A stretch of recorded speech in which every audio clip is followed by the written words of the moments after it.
10-12 বছরের ছেলে। আমি যে রুমটাতে পালাই সেই রুমের জানালা দিয়ে আমাকে দেখে। আমি ওরে বলছি, তোর দুইটা হাতে পায়ে ধরে তুই বলিস না আমি এখানে আছি, কিন্তু কে শুনে নাই। এই সন্ত্রাসীরা সবাই আমার কাছে চায়, কারণ আমার ফ্যামিলি 3 জন সদস্য মারা গেছে।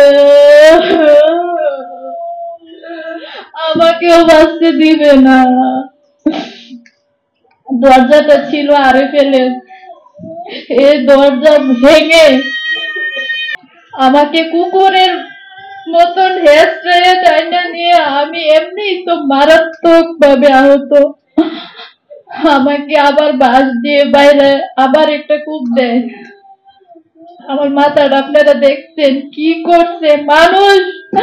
মানুষকে এইভাবে মারতে পারে?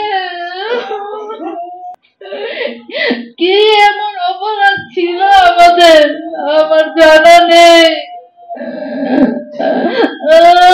সর্বশেষ কূপে আমি মাটিতে লেলে ভাঙ্গড়া থানার ভারপ্রাপ্ত ওসি আমাকে ওখান থেকে উদ্ধার করে।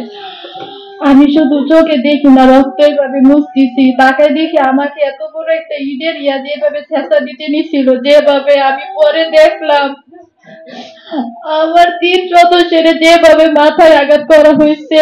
সর্বশেষ মৃত্যু নিশ্চিত করতেই হবে এদের। ইট দিয়ে এইভাবে শেষে মানুষ মারা যাওয়ার পর